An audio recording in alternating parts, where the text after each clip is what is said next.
Hello बेटा, कैसे हैं आप लोग? आप लोगों का IUPAC नेमिंग चल रहा है, जिसमें हम लोग अल्कोहल्स के IUPAC नेमिंग की बात किए थे। जैसे हम बात किए थे बेटा कि RH एल्केन है,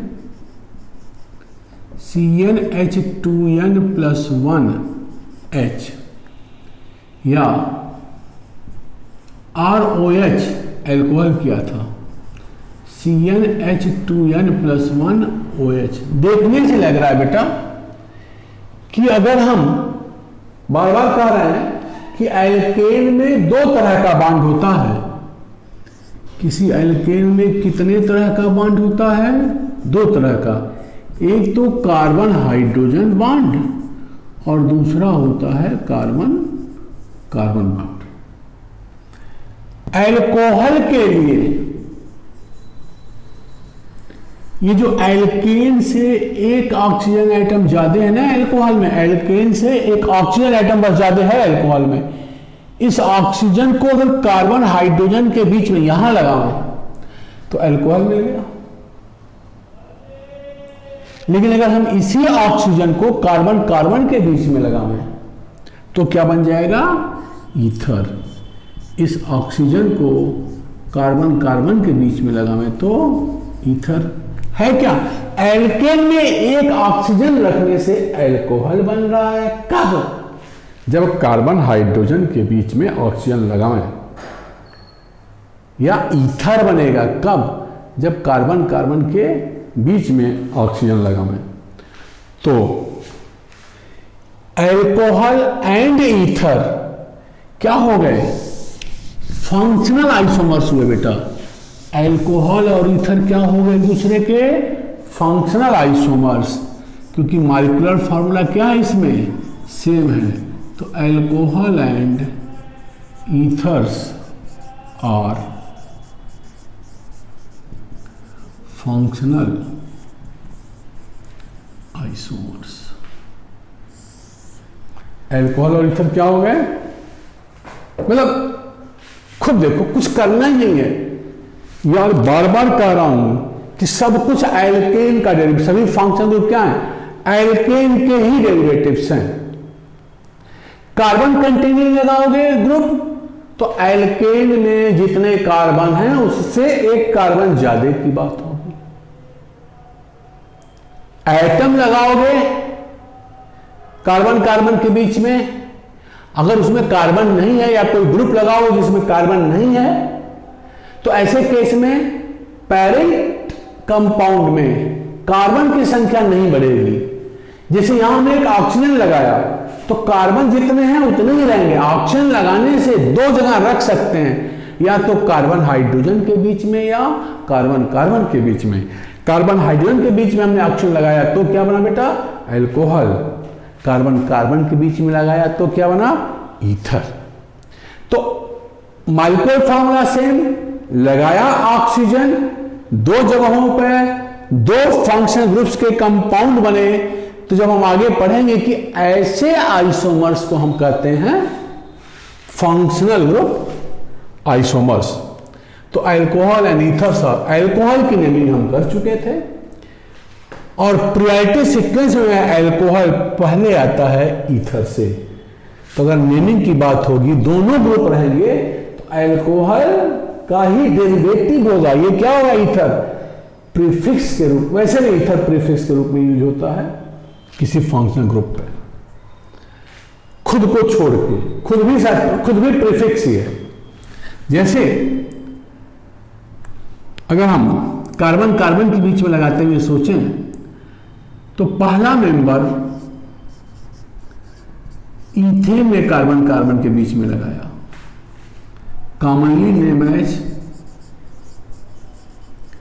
डाइमिथाइल ईथर। अगर हम IUPAC की बात करें बेटा तो ये क्या है? ये भी एल्काइल है और ये भी एल्काइल है। ऐसे ईथर्स को क्या कहते हैं हम लोग? Symmetrical ether. Symmetrical ether. तो सिमेट्रिकल ईथर में कोई भी एक एल्केन का डेरिवेटिव हो जाता है, एक एल्काइल, दोनों सेम है। ये मिथाइल है तो किस एल्केन का मिथाइल हुआ? मीथेन का। तो एक हुआ पेरेंट और दूसरा जो एल्काइल है उससे ऑक्सीजन जोड़ दो, YL की जगह पे ऑक्सी लगा दो। माने अगर मिथाइल है तो YL की जगह पे यहां हम कर रहे हैं ऑक्सी, तो ये हो गया मिथॉक्सी। तो नाम क्या हो जाएगा इसका? प्रीफिक्स है ऑक्सीजन वाला और ये पेरेंट, तो नाम हो गया इसका मिथॉक्सी मीथेन। देखो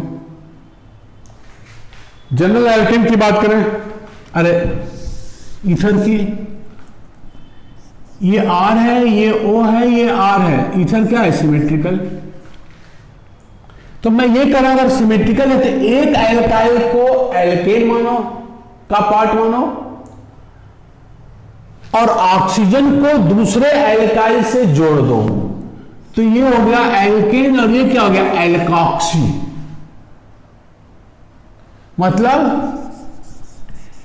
एल्काइल के YL की जगह पर ऑक्सी, तो क्या हो जाएगा कि एल्कॉक्सी। अगर ये मिथाइल है तो मिथॉक्सी, तो इसका नाम क्या हो जाएगा? मिथॉक्सी। ये मिथॉक्सी वाला पार्ट आ गया मीथेन। इसी तरह से दूसरा अगर हम इसका सिमेट्रिकल ईथर लें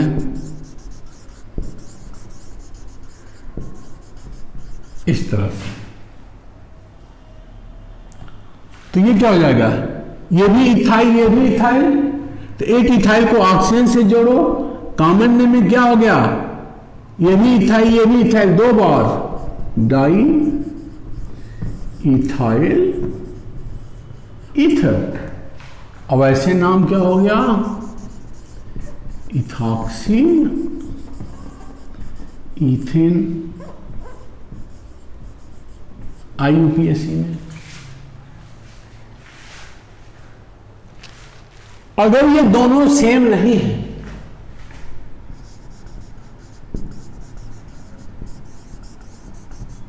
ये है बेटा, तो ये ईथर होते हैं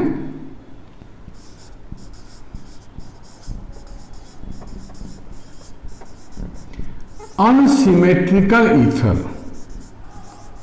ऐसे ईथर क्या हो गए? Unsymmetrical ether.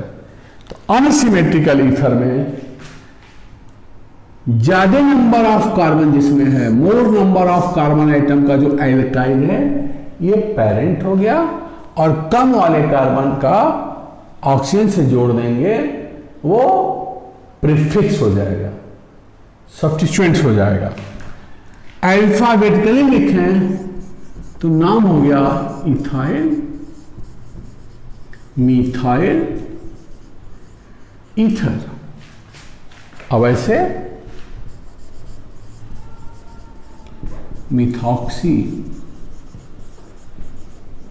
ईथेन, वैसे क्या नाम हो गया इसका? Methoxy ethane. क्लियर? इसी का होमोलॉगस सीरीज बनावे, यहां एक और CH2 बढ़ा दें, तो अब ये 3 कार्बन है, 3 कार्बन में इस सब्स्टिट्यूएंट्स का दूसरा पोजीशन भी हो सकता है, होगा, क्योंकि अगर 1 पे लगा है तो ये 2 पे भी लग सकता है।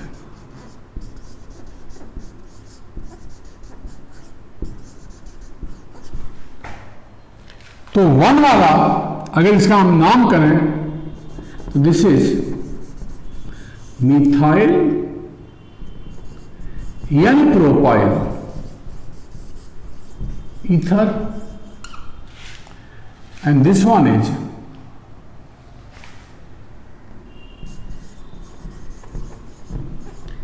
Isopropyl methyl ether. नाम देखो बेटा, यहां 1 पे मिथॉक्सी और यहां 2 पे मिथॉक्सी है, तो ये 1 मिथॉक्सी प्रोपेन, ये 2 मिथॉक्सी प्रोपेन, 1 मिथॉक्सी और 2 मिथॉक्सी आपस में आइसोमर, कौन सा? पोजीशन आइसोमर, क्योंकि एक में मिथॉक्सी 1 पे है और दूसरे में मिथॉक्सी 2 पर है। तो this is 1 methoxy propane, this one is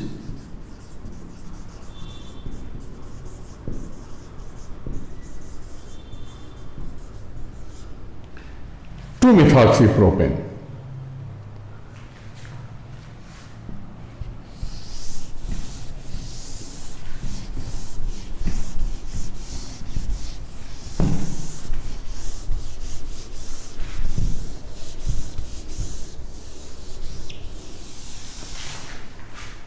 तो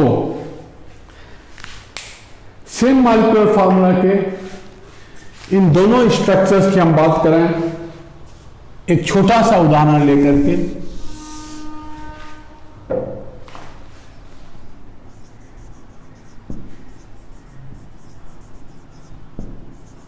this is suppose alcohol, this is alcohol,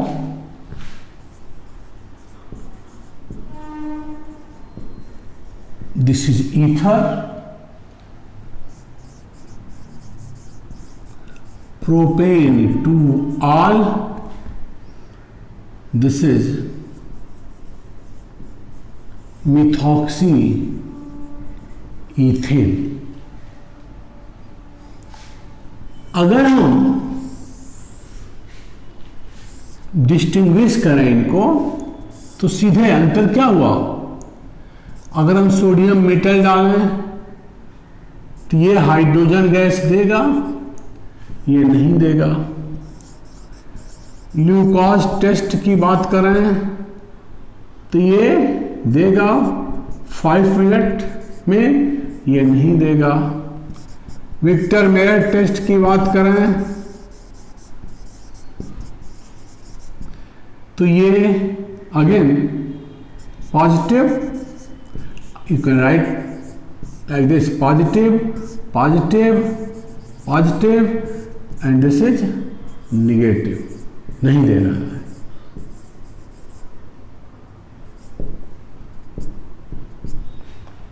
तो दो फंक्शनल ग्रुप, कुछ ये क्यों कहेंगे कि ये फंक्शनल ग्रुप हैं दोनों with in given molecular formula?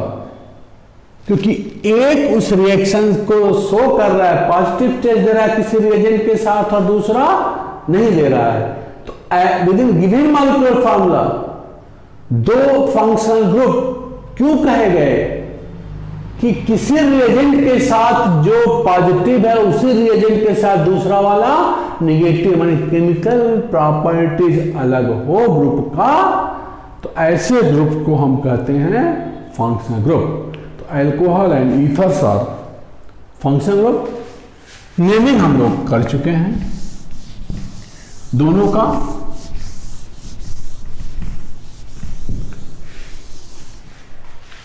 अगर एक ही कार्बन पर 2 ईथर आ गया तो ऐसे स्ट्रक्चर्स को बेटा कहते हैं एसिटल। 2 कार्बन के साथ COC बॉन्ड एसिटल, और यहां इसका नाम हो गया 1,1 डाई मिथॉक्सी इथेन। यहां 1,1 देना जरूरी है 2 कार्बन में पोजीशन देना, कारण कि अगर दोनों को 2 अलग अलग कार्बन पर लिख दें तो ये एसिटल नहीं हुआ। एसिटल का मतलब क्या हुआ बेटा? एक ही कार्बन पर 2 OC बॉन्ड, OC अलग अलग कार्बन पर नहीं, तो एसिटल नहीं हुआ। ईथर ये भी है, ईथर ये भी है, but this is acetal not this. तो दिस इज 1,2-डाइमिथॉक्सी इथेन। तो ये ईथर की बात है बेटा, IUPAC नेमिंग ऑफ ईथर। हम लोग most important part aldehyde ketone आगे शुरू करेंगे। एल्डिहाइड कीटोन और एसिड डेरिवेटिव्स सब इंपॉर्टेंट हैं। क्या इंपॉर्टेंट बात हुई, अल्कोहल और ईथर को हम लोग डिस्टिंग्विश कर सकते हैं, साथ साथ न ही एक कार्बन पर 2 OH हो सकता है। अगर एक ही कार्बन पर 2 OH है तो वाटर निकल जाएगा, पिछले क्लास में बताया था वीडियो में, और कार्बोनिल कंपाउंड बन जाएगा।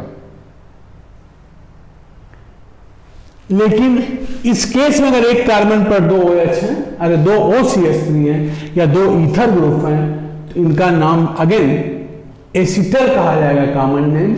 अक्सर IIT पूछती है या पूछा गया है कि दिस स्ट्रक्चर इज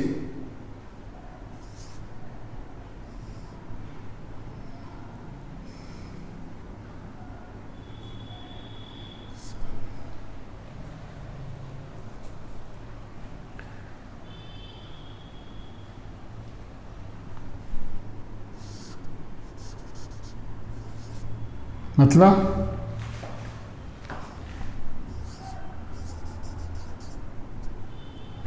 ये स्ट्रक्चर क्या होगा, ये कार्बन OC OC, ये क्या हो गया,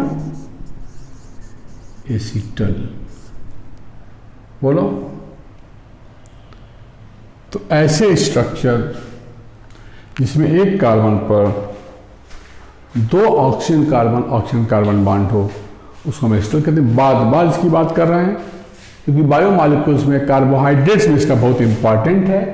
एसिटल को कहते हैं, अगर जिसमें एसिटल लाइक स्ट्रक्चर होगा उसको कहेंगे नॉन रिड्यूसिंग शुगर। और जिसमें हेमी एसिटल में एक OC होता है और एक OH होता है, तो जिसमें हेमी एसिटल दिखाई देगा कार्बोहाइड्रेट के चैप्टर में, उसको कहते हैं हम लोग रिड्यूसिंग शुगर। खैर, ये सब ऐसे इंफॉर्मेशंस हैं जिसकी बातें हम लोग बाद में करेंगे। तो अगेन बेटा, वीडियो को लाइक करिए, शेयर करिए और चैनल को सब्सक्राइब करिए। Thank you. और मन लगा करके चीज़ों को जानने की कोशिश करिए। हर चीज़ें